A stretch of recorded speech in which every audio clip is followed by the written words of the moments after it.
पुण्यामधल्या गणेशोत्सवाची धूम पाहायला मिळते। गणपती बाप्पांच्या विसर्जनासाठी मिरवणुका काढल्या जात आहेत आणि पुण्यातल्या मिरवणुकांचं हे खास वैशिष्ट्य असतं, कारण या मिरवणुका या पारंपरिक पद्धतीने काढल्या जातात। ढोल ताशांची पथकं असतात, लेझिम पथकं असतात आणि अत्यंत शिस्तबद्ध आणि परंपरागत पद्धतीने या मिरवणुका काढल्या जातात।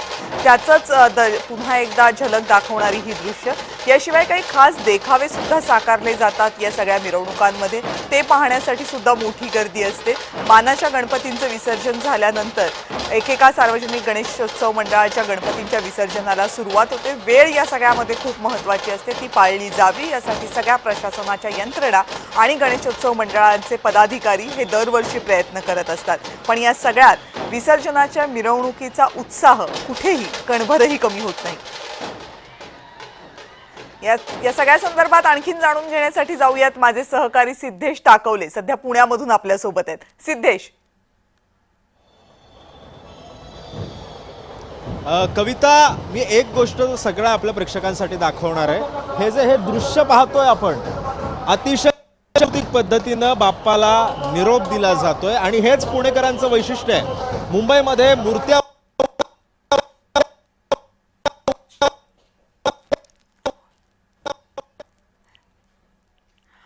पुण्यामधले गणपती विसर्जनाच्या मिरवणुकीचा उत्साह आपण पाहतोय। मानाच्या 5 गणपतींचं विसर्जन झालेलं आहे आणि त्यानंतर बाकीचे सगळे गणेश मूर्ती या विसर्जनासाठी मार्गस्थ होत आहेत। मात्र विसर्जन मिरवणुकीचा उत्साह इतका आहे की हळूहळू धीम्या गतीनं या सगळ्या विसर्जन मिरवणुका आता मार्गस्थ होत आहेत। पुणेकरांचा प्रचंड उत्साह, प्रचंड गर्दी दरवर्षीप्रमाणे या गणपती बाप्पाच्या विसर्जन मिरवणुकीमध्ये सुद्धा दिसते। डॉल्बीचा वापर कमी करावा, डॉल्बीचा वापर करू नये ही जी अट घालण्यात आली होती, त्यानं यावर्षीच्या विसर्जन मिरवणुकांना पुन्हा एकदा पारंपरिक साथ चढलेला दिसतोय आणि ढोल ताशांचा जो गजर घुमतोय त्यामुळे गणपती बाप्पांच्या विसर्जन मिरवणुका या परंपरा पुण्याच्या गणपती विसर्जन मिरवणुकाच्या ज्या चालत आलेल्या आहेत त्याचीच एक झलक पुन्हा एकदा दाखवतात आणि त्यामुळे पुणेकरांच्या चेहऱ्यावर त्याचाही एक आनंद, त्याचाही एक उत्साह पाहायला मिळतोय। पुण्यामधल्या गणपती बाप्पांच्या विसर्जन मिरवणुकांचे मार्ग हे सुद्धा गेल्या अनेक वर्षांपासून ठरलेले आहेत। त्या मार्गांवरून त्या चौकांमधूनच या विसर्जन मिरवणुका मार्गस्थ होत असतात।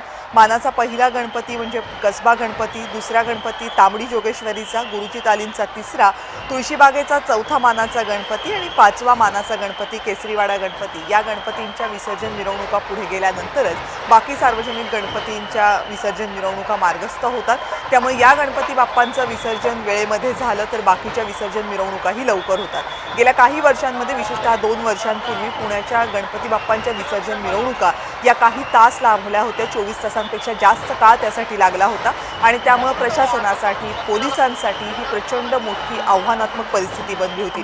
त्यामुळे गणपती बाप्पांच्या विसर्जन मिरवणुका या जास्त काळ लांबून नयेत, त्या वेळेत गणपती बाप्पांच्या विसर्जन व्हावं यासाठीचे प्रयत्न पुणे पोलिसांकडून, पुणे प्रशासनाकडून, पुण्यातल्या राजकीय नेत्यांकडून आणि मंडळांकडून सुद्धा करण्यासाठी ज्या काही गोष्टी करणं आवश्यक होतं त्या केल्या गेल्या। बैठका घेतल्या गेल्या, विसर्जन मिरवणुकांचे मार्ग आखले गेले, ज्या वेळा दिल्या गेलेल्या आहेत त्या वेळा पाळाव्यात असं बंधन सगळ्यांना घालण्यात आलं आणि त्या दृष्टीने प्रयत्न सुरू झालेत। त्यामुळे मानाच्या 5ही गणपती बाप्पांचं विसर्जन झालं आणि आता दगडूशेठ गणपती बाप्पाची जी विसर्जन मिरवणूक आहे त्यालाही मोठी गर्दी दिसते।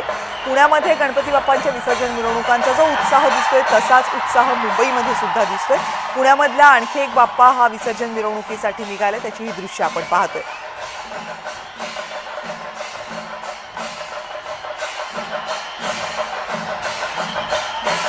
ढोल ताशांचा हा सूर जरी कानामध्ये पडला तरी कुणाचीही पावलं थिरकावीत अशी ही परंपरा प्रत्येक मराठी माणसासाठी, प्रत्येक मराठी जनासाठी अत्यंत ओळखीचा, अभिमानाचा, उत्सवाचा, ऊर्जेचा असणारा हा आवाज आणि त्याच आवाजाच्या गजरामध्ये बाप्पा मोरयाचा गजर घुमतो आणि तिथूनच पुढे या गणपती बाप्पांच्या मिरवणुका मार्गस्थ होतात।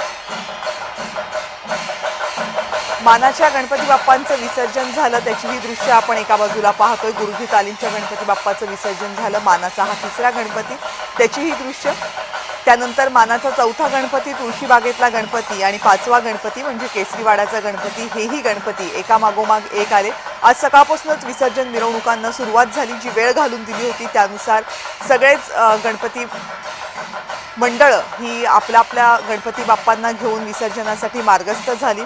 प्रचंड मोठ्या प्रमाणामध्ये उधळला जाणारा गुलाल हे आणखी एक पुण्यातल्या गणेश बाप्पांच्या विसर्जन मिरवणुकांचं वैशिष्ट्य. त्यामुळे जे कार्यकर्ते जे लोक गणपती बाप्पाच्या विसर्जन मिरवणुकीमध्ये सहभागी होतात ते हा सगळा गुलाल आपल्या अंगावर घेऊनच परत जातात. पण कुणालाही हा गुलाल आपल्या अंगावर पडू नये असं कधीही वाटत नाही, कारण हा गुलाल म्हणजे गणपती बाप्पाचा प्रसाद मानला जातो, मिरवणुकीचा उत्साह मानला जातो. त्यामुळे हा उत्साह आपल्या तनामनामध्ये भिनावा ही प्रत्येक गणेश भक्ताची इच्छा असते आणि तोच उत्साह, तीच ऊर्जा घेण्यासाठी प्रत्येक गणेश भक्त या मिरवणुकांमध्ये सहभागी होत असतो. ढोल ताशांचा गजर घुमला की पुण्यामध्ये प्रत्येकाचे पाय थिरकायला लागतात आणि प्रत्येकजण गणपती बाप्पाच्या विसर्जन मिरवणुकीमध्ये सहभागी होण्यासाठी येतो आणि त्याचा परिणाम म्हणून एक प्रचंड मोठी गर्दी ज्या मार्गावरून गणपती बाप्पांची विसर्जन मिरवणूक जाते तिथे आपल्याला दिसते. त्याचीच ही काही दृश्य.